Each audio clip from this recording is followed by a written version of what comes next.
All-round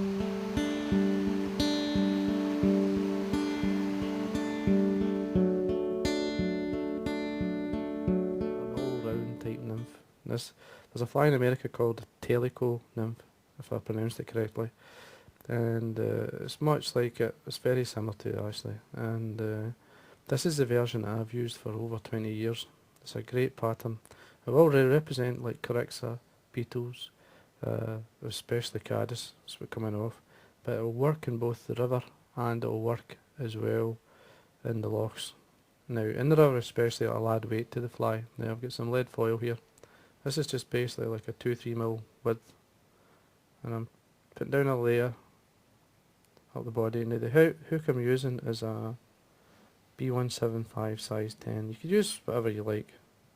Now I'm going to come back on myself, basically go up and come back. This will help form a taper and then break it off.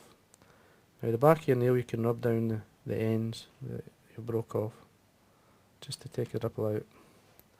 Now you could use like a UTC thread or a uni thread. I would say the flatter thread's better for covering the lead, but I'm just going to use the rusty brown in this case, and the uni 80. Put down a layer of thread, just take your time. Work your way around. I'm going to stop the thread basically just towards the back of the hook, and they should be in line with the barb.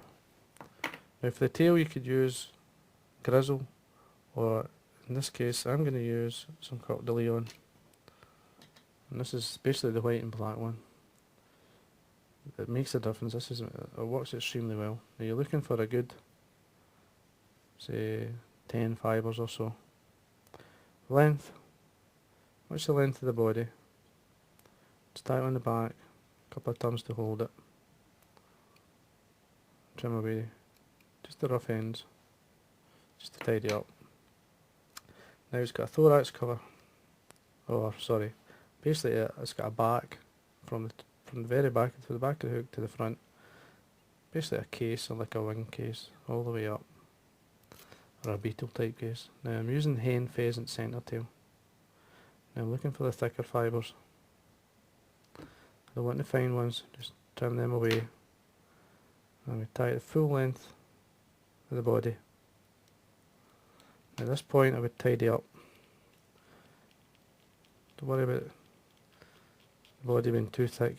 You could, in the smaller flies, smaller versions, you could easily just put a single layer or no layer at all, and then just bulk it up using the thread, and bring it back down to this point here. Just check the tail sitting the way you want. That's fine. Now it has a rib. Now it's not the strongest fibre in the world for a rib. It's one of the fibres from the peacock eye. It's a natural one. Just tear it off. Now you'll find the hair's on one side and there's none on the other. When I attach this with the small piece of skin that comes with the fibre when you tear it off, I want this side with no harrow on top. 2 or 3 turns to hold. Now the underbody of this fly is silver tinsel. Just basically tie it on. Again I'm going to tie it the full length. Touch and turns, wind it up. Just take your time.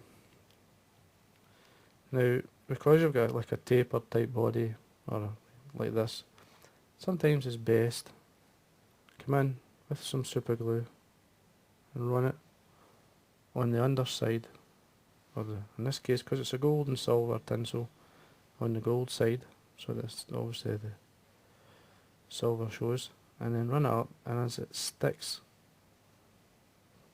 to the body it's much stronger and it'll not slip.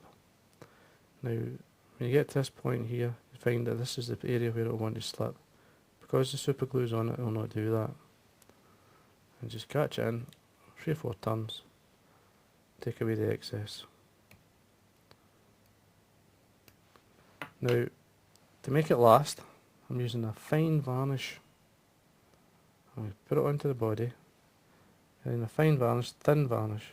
It's going to dry extremely quick.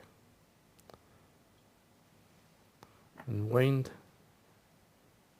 your peacock herald up, wind it up as a rib. And you want it probably about a mil apart as you go up.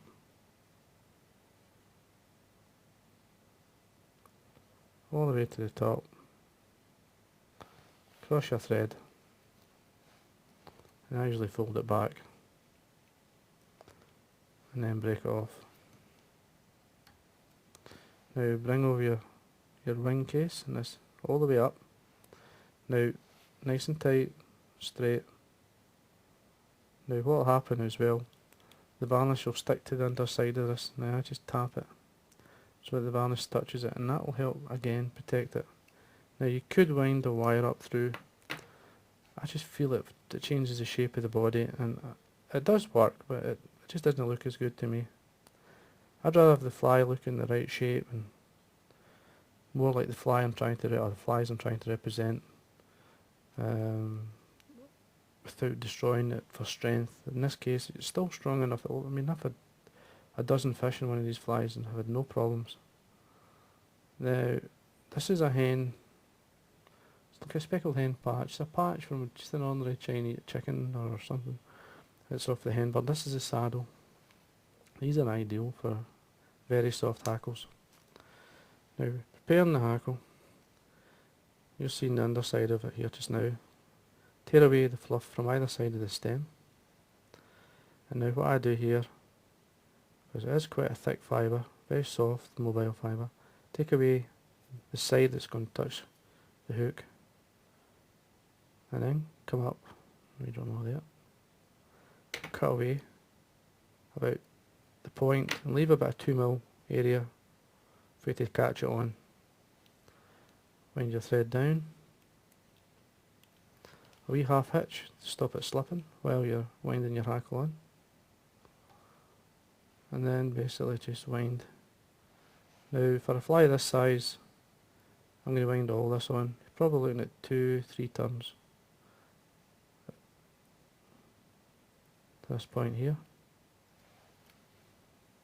Come in with your thread, take it down and fold the stem back nice and tight. Come in and whip finish.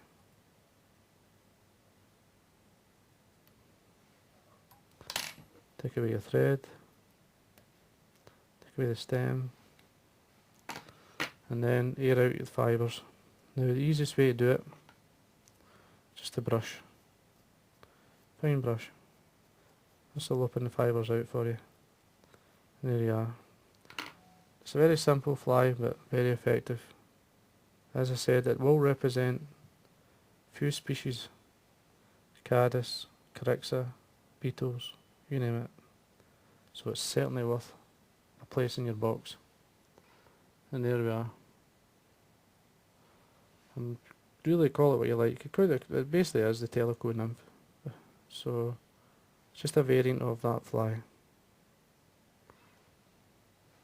And there you are.